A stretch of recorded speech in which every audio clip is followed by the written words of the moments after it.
Well, welcome back to another episode of Buffalo Happy Hour. Mike, how are you today? I'm good, man. How are you? Oh, just swell. Anything new? Anything new or exciting happened this past week? Perfect. All right, so thank everybody for joining. This has been, if you're new here, thank you very much. We are the Buffalo Happy Hour podcast. This is episode 69, where we are going to talk about our weekly recap, maybe if Mike ever gets to his. We're going to talk about whiskey, which today we have a crazy Japanese whiskey called Kikori. There's a big story behind that, so make sure to stay tuned. And then also we're going to round this section out with our 5th episode in our segment miniseries, which is... Are you mute today or something? Do I still have you muted? Hi, am I here? Yeah. We're with John Larkin. Jesus. All right, this is going to be a short episode. All right, so, so if you're interested in any of this stuff, stick around. Make sure to subscribe and hit that like button and leave us a comment if we forget anything. So, Michael, I'm going to try this one more time. How was your week? Week wasn't bad, man. Had a small get-together for the first Bills game, and I'm waiting for our fans that watch on YouTube to call me out for wearing the same outfit the last, 9 episodes.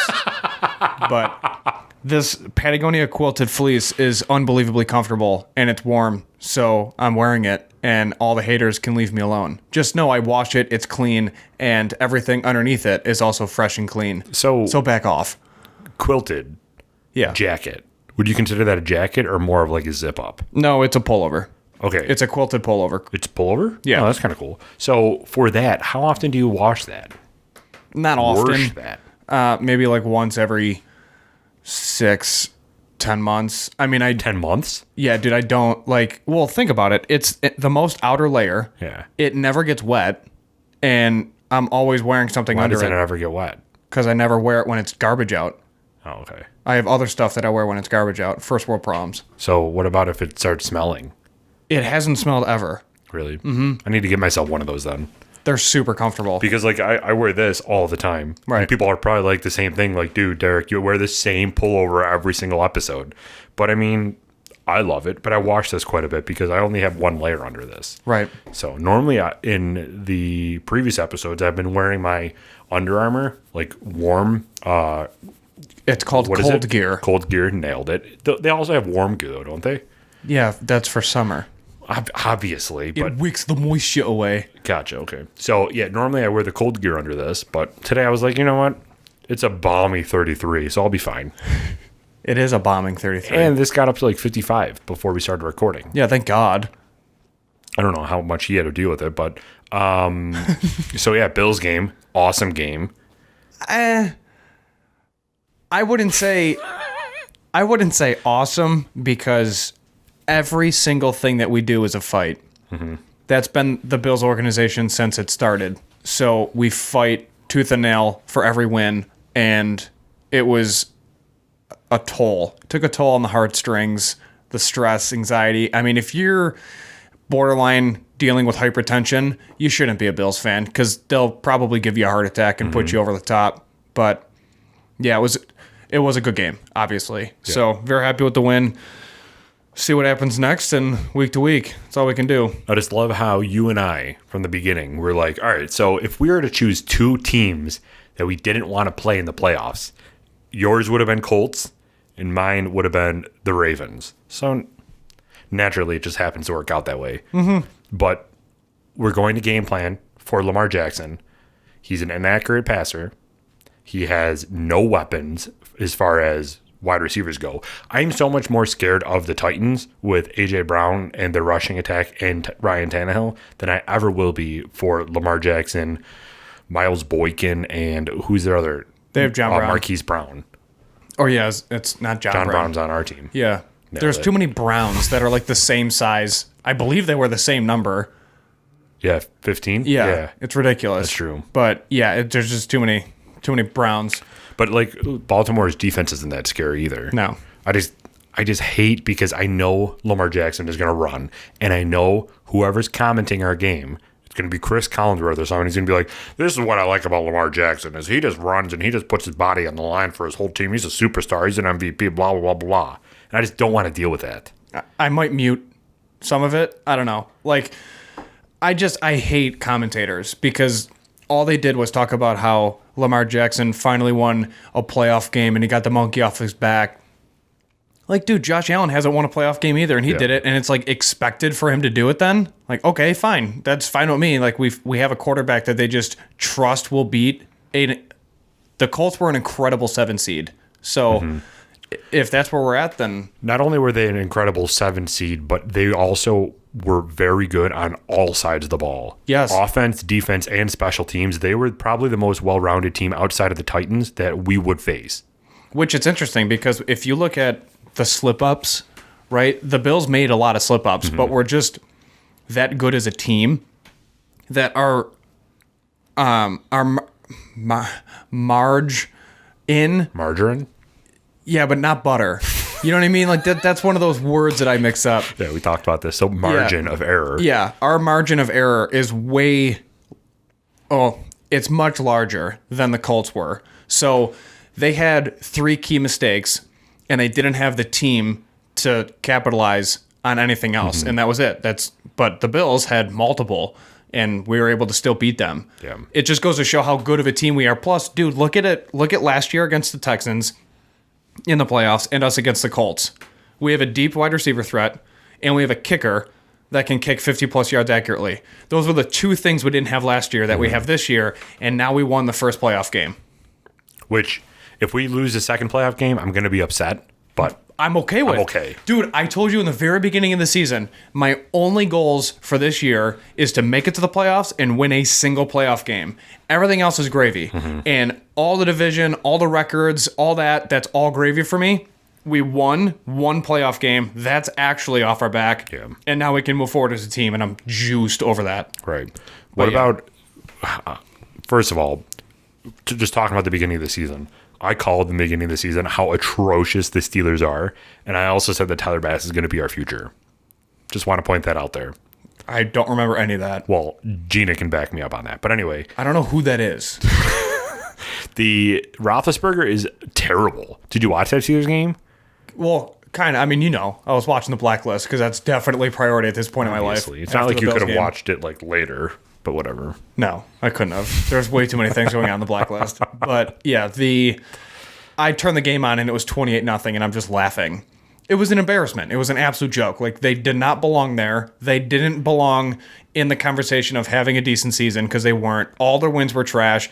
And if somebody doesn't shut up Juju Smith-Schuster, I think all of the fan base will for them, and that's going to be their issue to deal with. That guy is so dumb. He's a legitimate moron, and I don't feel bad saying that. He's just obnoxious, and he gives teams poster board material for them to get juiced up about. Exactly. I saw this thing go on with what he said about the Browns and him saying, well, it's the Browns are the Browns.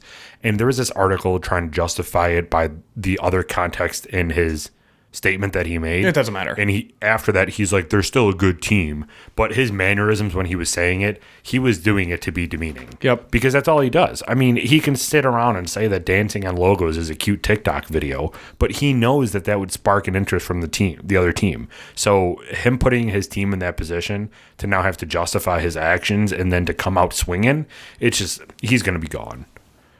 He's not even that good of a receiver. He's a good number 2, and Deontay Johnson isn't a number 1. So you have 2 number 2s and then a number 3 on that team. Nobody can take the reins because everybody drops balls. No one can catch. Tips them up so other people can intercept them. I'm just so happy that the Bills have a stable wide receiver core that is going to be good for so long. What do you think we're going to do draft-wise this year? I'm convinced we're drafting linemen on both sides of the ball, and that's it. That's what I think we need. For my end, we need another cornerback, but that can be like a second round or a third round. Yeah, that's not priority. We need D linemen because our pressure on quarterbacks is not very good. O lineman is pretty good. I mean, O line we've been doing pretty well protecting Josh, but we can always use more of them. And then a cover linebacker because Tremaine Edmonds and Matt Milano are great stopping the run, but I do not see too much out of them being cover guys. I mean, me personally, I think both Edmonds and Milano are great in regards to pass coverage. And a lot of people forget and or didn't know, but Milano played safety before converting to playing linebacker, which most times it's opposite. Like, you don't just grow into being a linebacker size-wise. There's two different things there. Yeah. So I think Milano's just an absolute freak athlete, and he's the perfect size and build to do both, run and pass. I mean, the things he's doing is just astounding on all sides of the ball. Plus, we do have depth with Klein. I think one of the biggest pieces that we have to look at considerably moving forward is replacing Hughes. Because we had somewhat of an answer replacing Lorenzo Alexander, but losing him was also paramount. Yeah. So, I mean, I can see us drafting another linebacker for depth deep into the draft, but I don't know. I think try that every year, though. Yeah, but still, I mean, imagine if we had a guy on our offensive line like a Joe Thomas.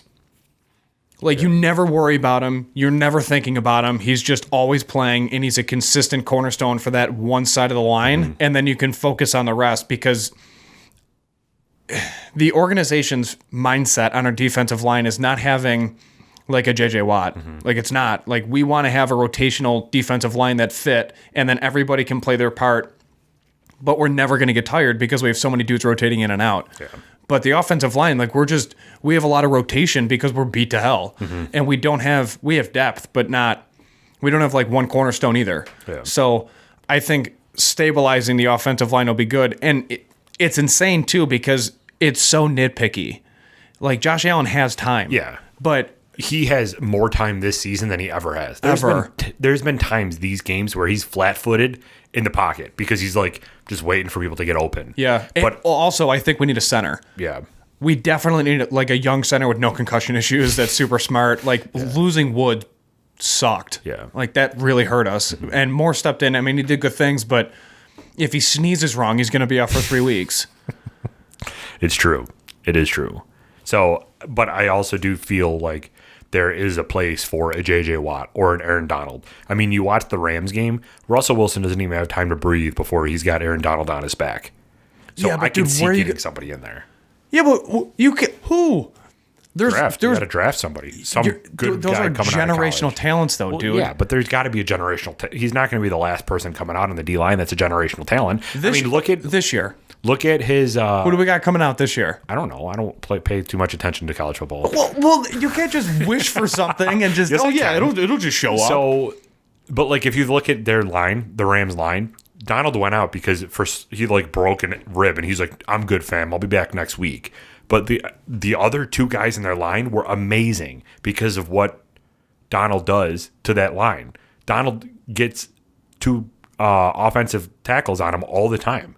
So having somebody that it's that pivotal, I think that's what we wanted Ed Oliver to be, and he just never blossomed to that. He's good, but he's obviously not an Aaron Donald. Coming out of college, Ed Oliver was that same caliber. Right. You never know, bro. That's my point. Absolutely. You never know. But investing in a defensive lineman, will up our chances of getting somebody star caliber if we draft them. Because we got to draft them. But you're never going to know coming out of the draft. I know.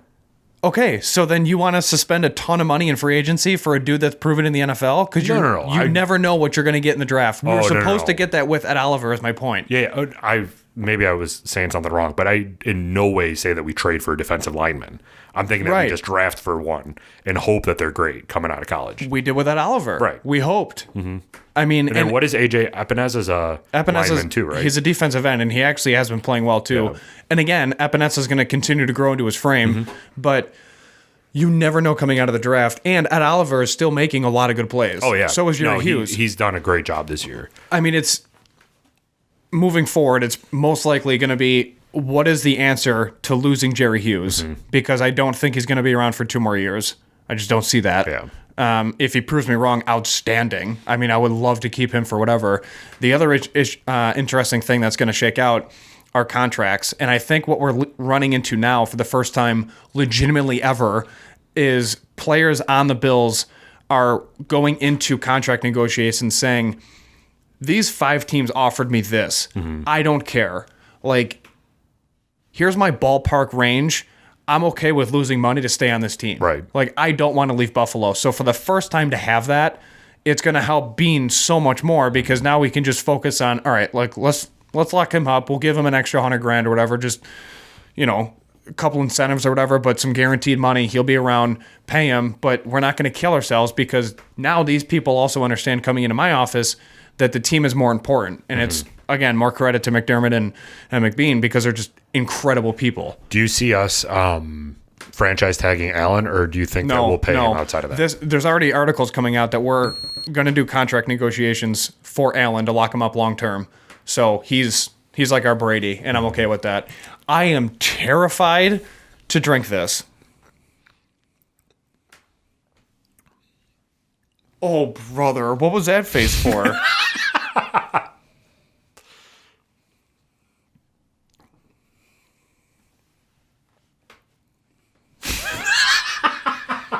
He goes right to the bottle. Whiskey product of Japan. Do we have listeners in Japan? I have no idea. I gotta censor myself. So because there's some things that I want to say and I'm not allowed to say it. We'll get into it. No, we won't. Not the way I want to. No, we won't. We do not want to get canceled during this episode. So we can't have 69 be our last episode. So this is a different whiskey product than other Japanese whiskeys. I'll just throw that out there before we dive into that section. But all right, so contract negotiations. We have a ton of stuff coming up.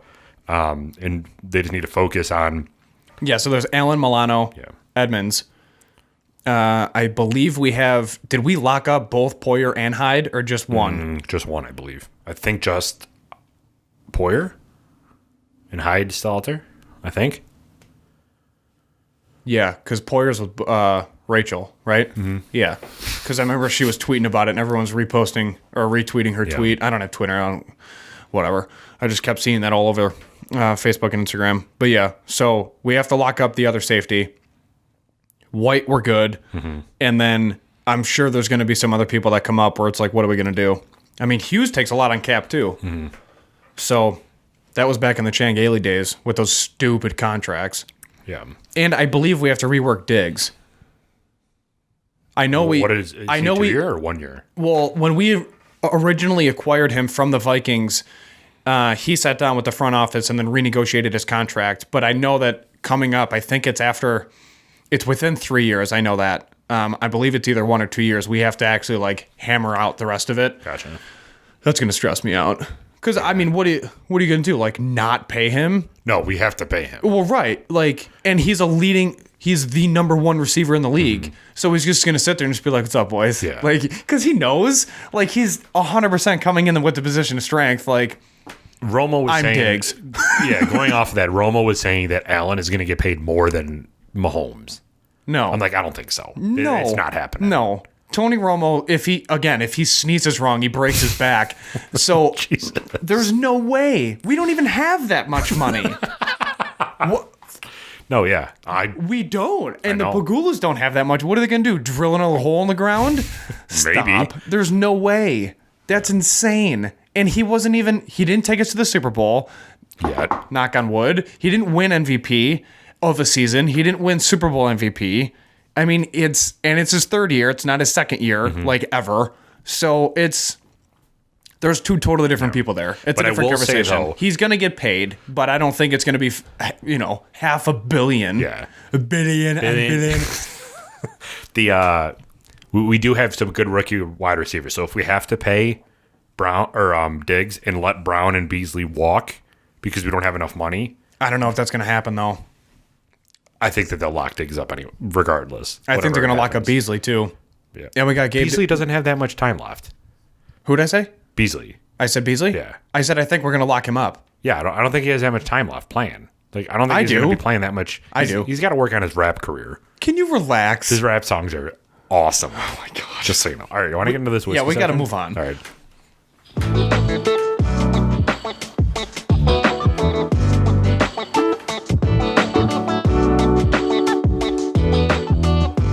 We could literally talk about Bills all day, every day, and I wouldn't be upset. But No. I'm pretty sure everybody else would be like, all right, we get it, guys. You guys are fans. Let's move on a little bit. Well, whatever. You can have their own opinions. Yeah, it's our podcast. Well, why?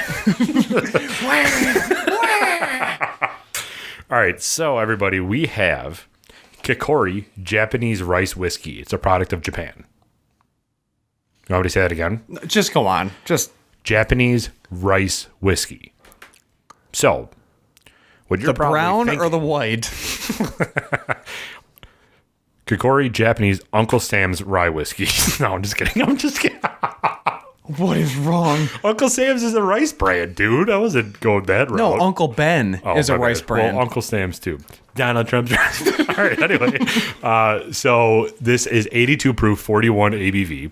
The awards that this has won is gold medal in the 2016 San Francisco World Spirits Competition.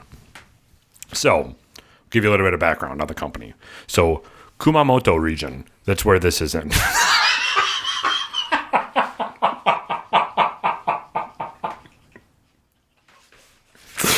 All right, let's try this again. Kumamoto region is the ideal climate, pristine local groundwater, and volcanic topography. 100% locally grown rice, which has been cultivated in southern Japan for over 2,000 years. Japanese rice is widely considered to be among the finest in the world and has been chosen for its distinctive and aromatic profile. The water that they use is recharged by the surrounding mountains and rainforests, which is then filtered through the porous volcanic earth in Kyushu Island. This is going to be really difficult. So this particular whiskey is distilled from rice and pure mountain water from Kumamoto, aged in American oak, French Limousin oak, or sherry casks for at least 3 years. So now, if anybody is a whiskey fan that listens to this podcast and they're in touch with whiskey, they're probably immediately thinking rice whiskey. It's not whiskey. Because technically, rice is not one of the 4 grains that make up whiskey. So this is where Japanese, their product gets a little bit interesting, because technically this is called shochu, which is a Japanese rice-based alcohol, primarily around 20 ABV. So what they did was they distilled the rice to get this sochu, but then distilled it for longer and like did different stuff with it to get it up to 41 ABV, which qualifies for whiskey, which we'll talk about in a little bit. So the word kikori means woodsman. So the woodsman is a folk tale in Japan. So Vizu the woodsman is the stubborn protagonist in a cautionary Japanese folk tale around life without balance. Working day and night, Vizu forsakes his family and friends. When advised to seek his spirit, he abandons his work and drifts even further from his family. Eventually, he loses everything. Vizu's tale resonates in our fast-paced and modern lives. Vizu's loss reminds us that to live a fulfilling and contented life, we must find our personal balance. This is the essence of Kikori's philosophy, one that values balance in all things family, work, play, spiritually, and of course, extraordinary whiskey. So now getting to the reason why this is called whiskey instead of shochu. First of all, do you know what shochu is? No. Exactly. So instead of them marking it as shochu and putting it on American shelves, no one would buy it because nobody knows what the hell shochu is. Even if they marketed sake and put it on the wall, you know, the stuff that they spray at you when you go to Fuji Grill or whatever.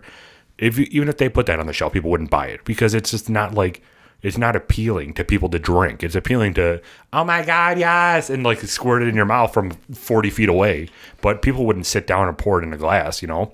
So the reason that they're able to call it whiskey is because currently, the United States, there's no legal definition for shochu.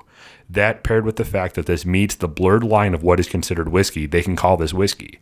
So there's 3 main components to make something able to be called whiskey. 1, was it made from a grain? Technically, yes, because rice is technically a grain. 2, was it aged in barrels? Yep, this was aged in American oak, French Limousin, or sherry casks for at least 3 years. So it checks the box on that as well. And also, this is where it kind of gets a little bit blurry, but does it generally have the characteristics of what is associated with whiskey? Which it does. So that's why they're able to consider it and market it as whiskey when in fact it's actually shochu. So that product right there, it has a golden brown, urine type look to it. I'll say it. In the bottle, at least. In the glass, it looks so much more kind of yellow and like a clear gold. But it's a younger aged product, but they're able to call it whiskey because of the fact that it meets those three parameters, and it generally has the characteristics of what you would call whiskey. So we kind of talked about this. So why not call it shochu? Basically because no American knows what shochu is and they wouldn't buy it. Shochu is a Japanese distilled beverage consisting of less than 45% alcohol. It's normally around 25%. It's typically distilled from rice, barley, sweet potatoes, buckwheat, or brown sugar. Also typically clear in color, primarily due to lack of aging in barrels. And the difference, because people a lot of time associate Japanese spirits with shochu or sake, and just to differentiate the two, sake is more of a fermentation process similar to beer, and normally no more than 15% ABV, where shochu is more closely related to the distilling process of whiskey. So that's it. Interesting. So what are your initial thoughts on it? Before we get into the cocktail section, what are your initial thoughts just after that first beep?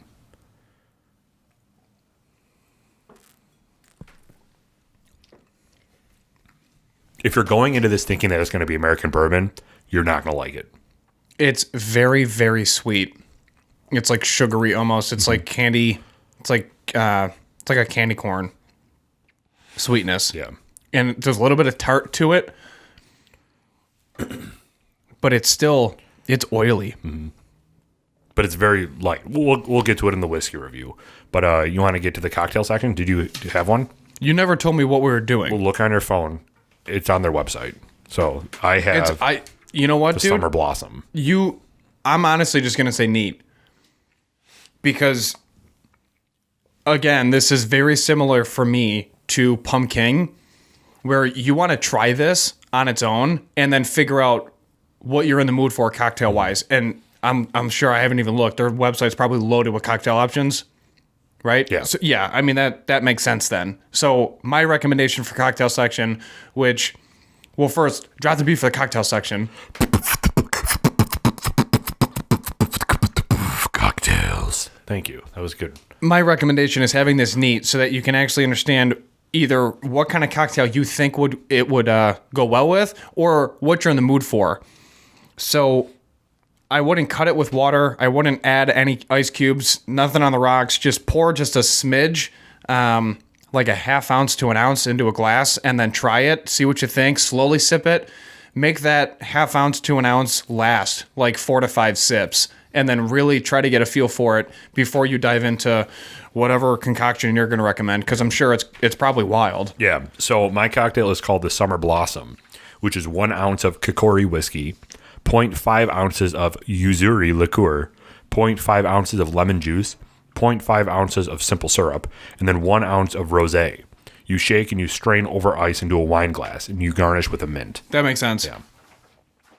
That's fascinating, too, as a cocktail. Yeah. Putting wine in with it. Yeah. Yeah. Specifically a rosé, which it's fitting. But, yeah, let's rate this thing. Yeah. Everybody, it seemed like from our most recent views, people love this Japanese whiskey trend. This is it's relatively new still, the Japanese whiskey market. Especially in our area. Yeah, and people have no idea what it is compared to regular whiskey and bourbon and everything. If I asked you, what is Japanese whiskey, what would you say? It's not whiskey. Right. It's lying. Lying about being milk. So not only does this thing exist...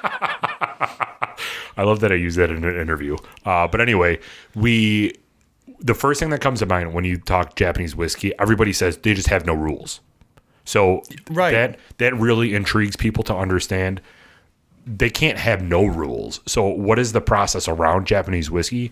And let's look into the more in-depth intricacies of each one. So we have Kikori this episode. Next week's episode, we're going to have another Japanese whiskey that I picked up. It's Suntory Toki. And that one is a little bit more in line with the traditional Japanese whiskey, so kind of more like a Hatazaki or something like that. That's actually distilled from different distilleries around the world. Then we're going to go right back to like a true hearty bourbon. Yeah. Oh, yeah. To set 100%. my palate straight. Yeah. This is wild. Yeah. All right. Don't do it. Let's rate this thing. Let's do it. Label branding. What do you think? So for me, it's very bland. Yes. I would give it normally a B, but one cool thing. So look at the bottle. Look at it straight on. You see all the Japanese letters behind it?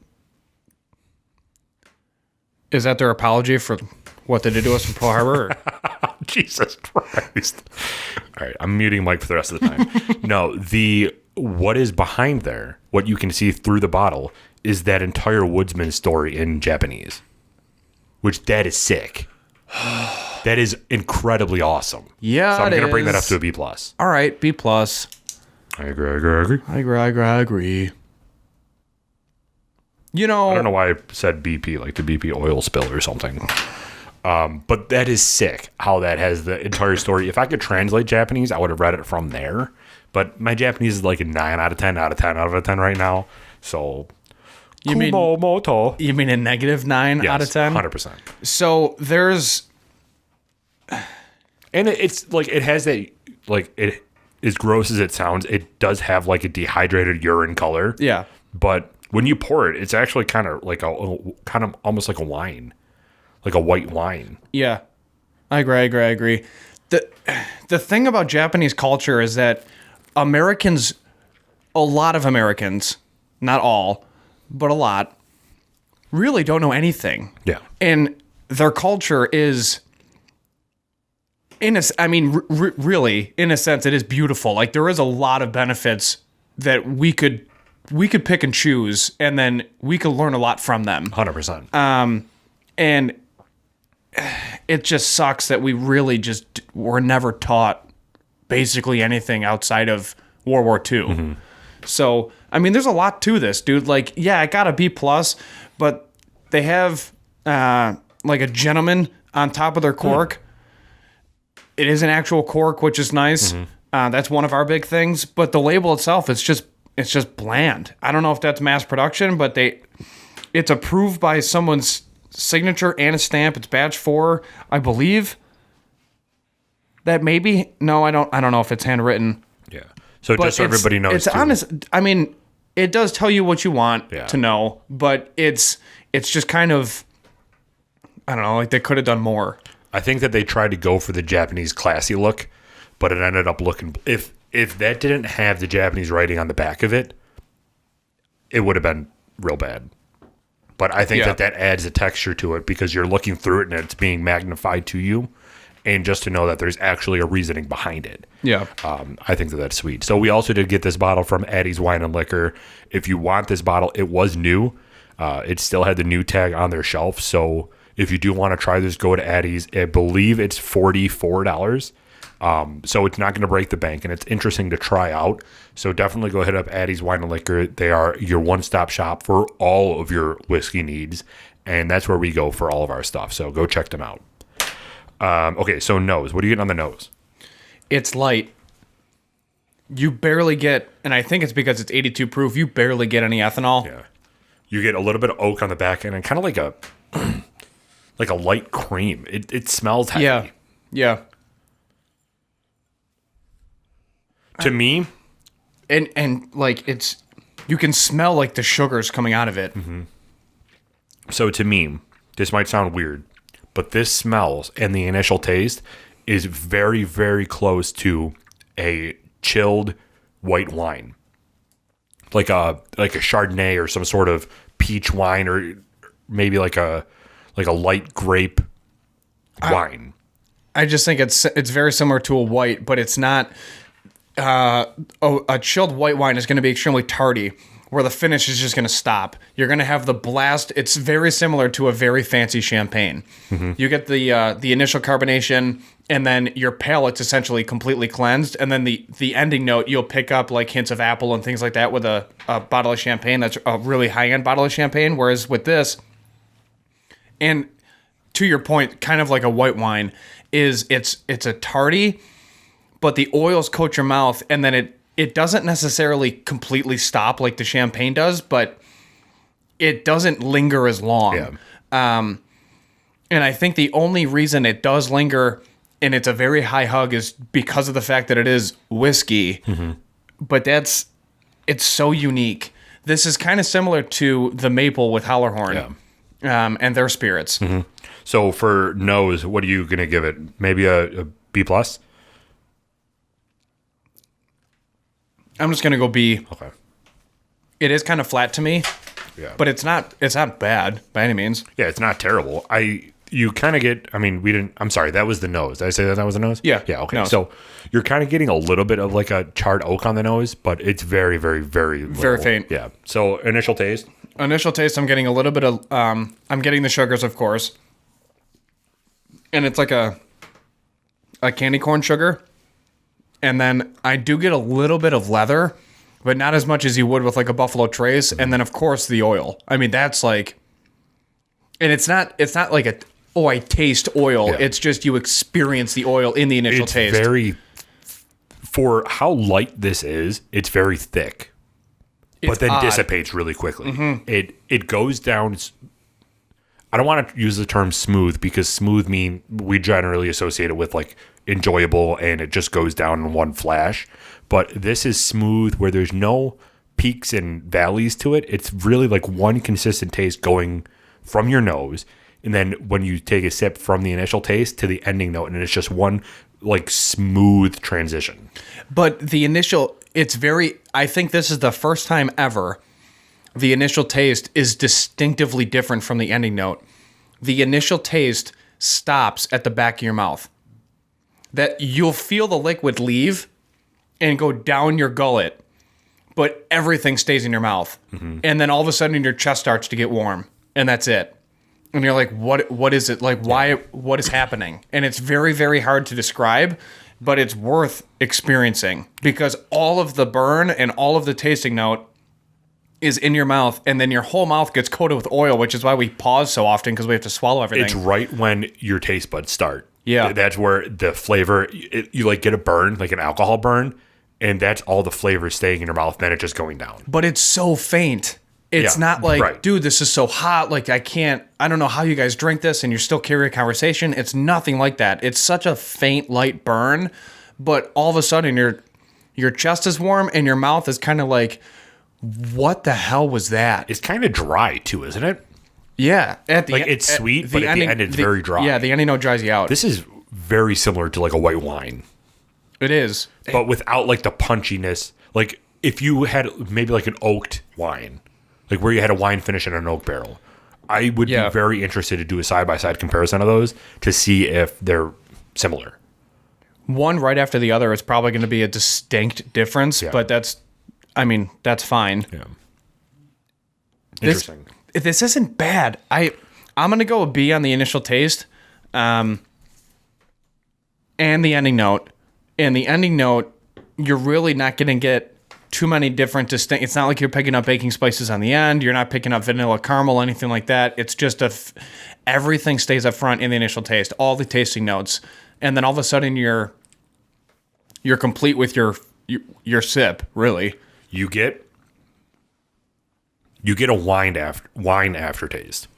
So that's where we're going with the dryness of the like the sweet but dry wine. Yeah. It's kind of like if you were to drink a very sweet wine at first, take that half and then take a sip of a very dry wine and take the back half of that. That's how this is going down. Kind of like a I don't know, like a green grape type aftertaste. Yeah, I agree.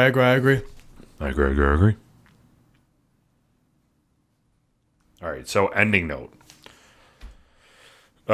We said B on this one. All right, so ending note. You ready? Final rating, you mean? Yep, that's what I meant. Final rating. You ready? All right. Give me that countdown. 3, 2, 1. 82. 84. 83. I like it. So that is our whiskey rating for Kikori Japanese rice whiskey. Mm-hmm. It's very interesting. It has no flavor profiles of what you would really find in a typical whiskey at all. No. This maybe mirrors a little bit closer to like Irish or Scottish whiskey, but it's different. Yeah, more Scott. It's different. More Scottish. So if you're interested, again, go check it out. If you're local, go check it out at Addie's Wine and Liquor. They have a bunch of them in stock. And it's something you should try. So let me ask you, Harazaki or Kikori? This. Really? Kokori over Hatasaki. Hatasaki was way too peaty. But again, I had Hatasaki early on into the podcast, where now I'm starting to branch out and I can enjoy Scotch on a far different level. Yeah, I mean, we both just took a sip, but yeah. Go Bills. All right. Well, do you want to get into the segment miniseries? Yeah, we got some stuff to talk about. We sure do.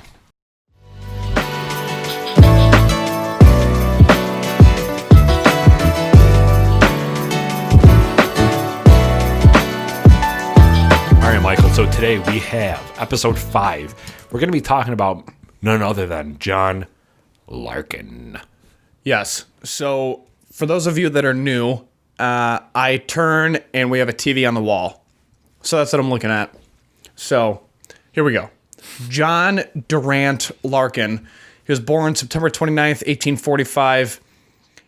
Deceased February 15th, 1926. He was an American. Nice life. Yeah. He was a American business magnate who pioneered the mail order business model developed with business partners and his brother-in-law, Albert Hubbard, which we'll get into. The marketing strategy of offering premiums to customers introduced revolutionary employment innovations and commissioned Frank Lloyd Wright for the first major public work, which was the Larkin administration building. So all that's going to be detailed in this segment. It's pretty fascinating. So getting right into it, Larkin was born in Buffalo to parents who emigrated from England to the United States in 1832.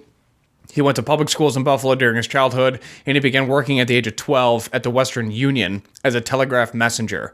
In 1862, he began working in a soap manufacturer of Justice Weller. It was his sister's husband. So for the next 8 years, he worked for Weller in Buffalo, learning the business. From courses at Bryant and Stratton he took in 1865, he then learned how to become a bookkeeper. And then when Weller moved to Chicago in 1870, Larkin followed him. He was admitted to the partnership of J. Weller & Co. the next year. While in Chicago, though, Weller introduced Larkin to Frances Hubbard, who then Larkin married in 1874 at her parents' home in Hudson, Illinois. Wow. Little matchmaking going on there in Weller. Hooking him up. In 1875, Larkin sold out his interest in J. Weller & Co. to Mr. Weller, and he and his wife moved back to Buffalo. Larkin then set up his factory, J.D. Larkin Manufacturer of Plain and Fancy Soaps. His only product was a yellow laundry bar named Sweet Home Soap, but the business grew, and by 1878, the company produced 9 different soap products ranging from Boraxine. Nailed it. Boraxine soap powder through a variety of laundry soaps to Jet Harness soap, oatmeal toilet soap, and glycerin. Larkin's first salesman was his wife's brother, Albert Hubbard, who had also been working as a salesman for J. Weller & Co. in Chicago. Hubbard decided to follow his sister and Larkin to Buffalo and work as a salesman. In 1878, Dwight D. Martin... Darwin? No. Dwight D. Martin was hired as a salesman in Boston. By 1880, as sales to general stores and other merchants who would buy products in large quantities increased, he was then hired in Buffalo and became the first, and that time the only, hired office worker of the Larkin Company, as all office work was done by Larkin himself. So he essentially incrementally grew his business, but he made sure that he was still at the head of basically everything. So he did all the work. But while at the Larkin Company, Hubbard pioneered the idea of mail order merchandising. This changed the game.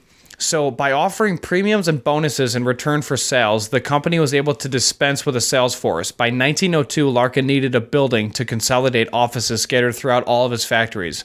Martin had risen to treasurer and corporate secretary, and William Heath, who was Larkin's brother-in-law and the head of the legal department, suggested Frank Lloyd Wright.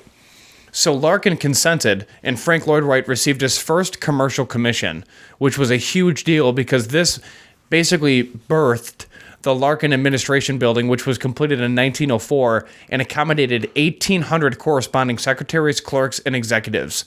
I mean, they just blew up with that. So in 1914, the Larkin Company grew so rapidly that the floor space of its offices covered 64 acres. By 1925, the Larkin Company manufactured most of the 900 catalog items in factories covering 16 and a half acres on Seneca Street in Buffalo. In addition to their own soaps, cleansers, cosmetics, perfumes, pharmaceuticals, and food, Larkin offered everything from furniture and clothing to utensils and radios. I mean, it was essentially a monopoly. Yeah. In 1901, Larkin founded Buffalo Pottery to supply the Larkin Company with premiums of China dinnerware for its customers. It was completed in 1903, and it was the company's plant that was the largest fireproof pottery in the world. And it was also the only pottery in the world completed and operated by electricity.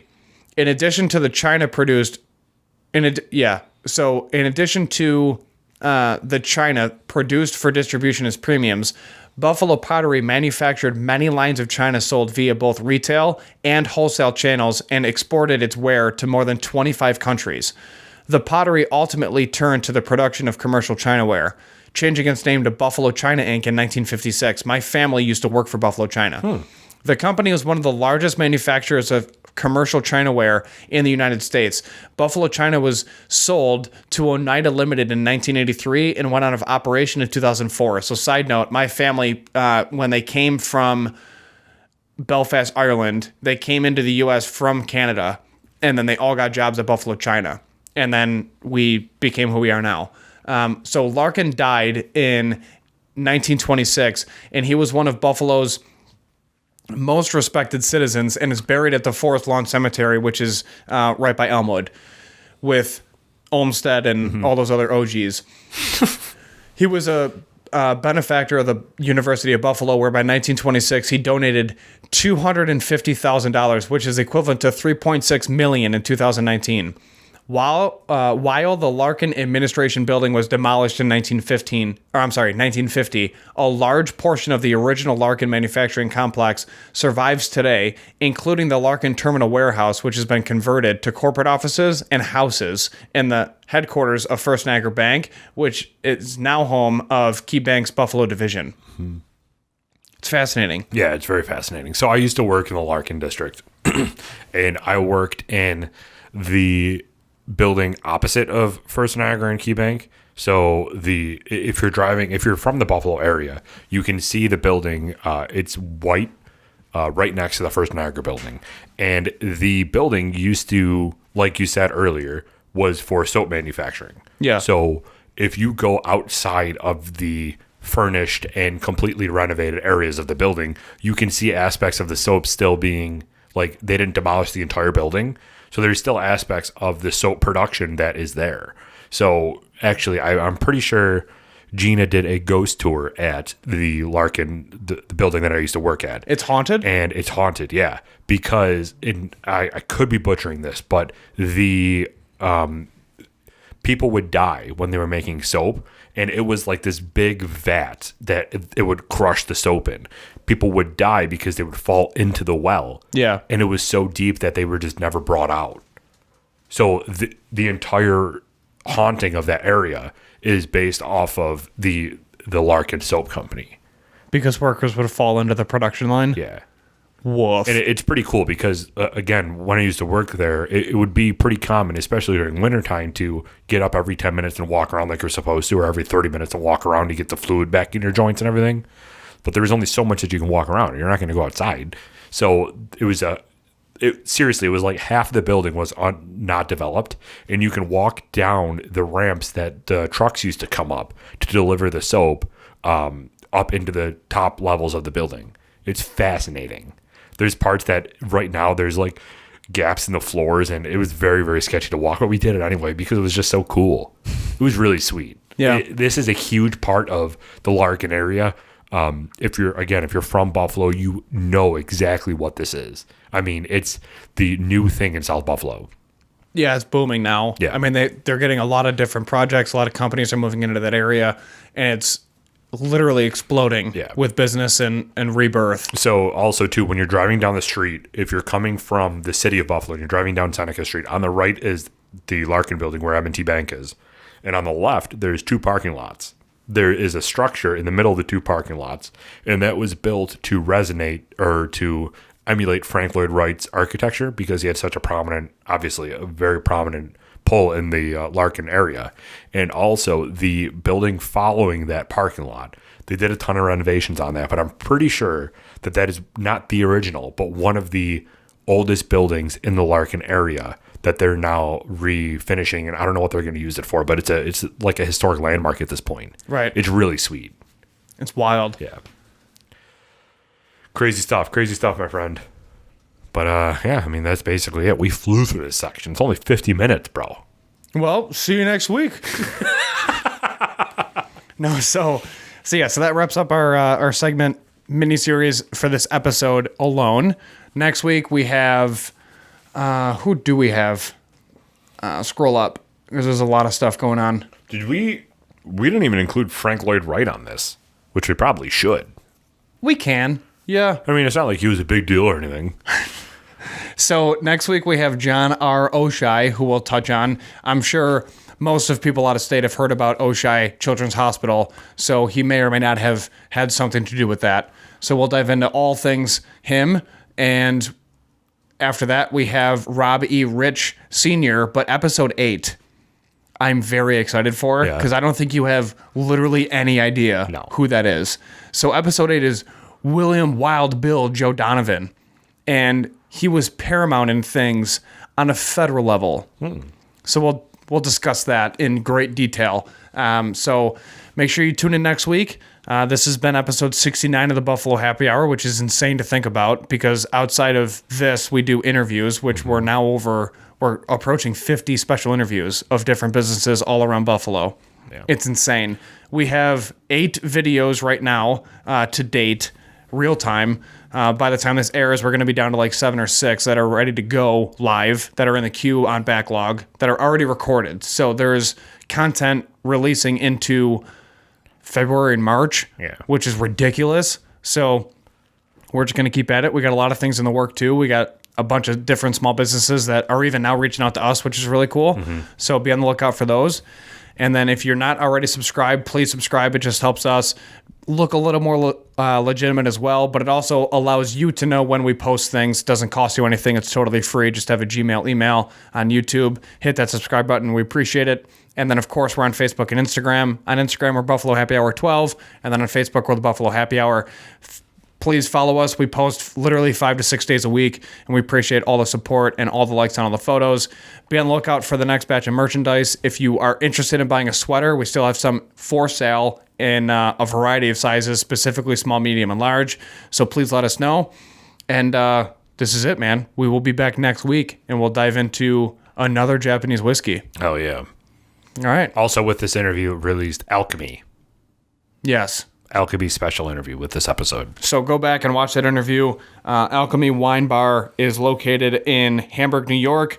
Again, right by that circle, deep into the village. And they have probably the coolest feel to a wine bar in our area.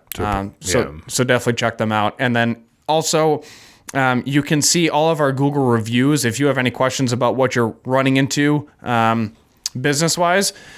So before the interview goes live, we always go back and plug a quick Google review just so that you kind of get an idea of what you're going to walk into for an overall experience. So if you're interested in any of that, feel free to find our Google reviews with a quick search. So, which we also do link the interview to that once it goes live too. So if you're watching this and you wanted to go back and figure out what Mambrino King was all about, you can go look at the Google review and it'll have a link to the interview also. So it's just a one-stop shop. That's what we're all about, man. That's it. Trying to make it convenient for all of you. Absolutely. So, that's it, man. All right. Well, thank you everybody for listening. Again, this has been Buffalo Happy Hour. This is episode 69, and we are out. So please remember to always drink responsibly, be a good person, and Michael, do not litter. We're out.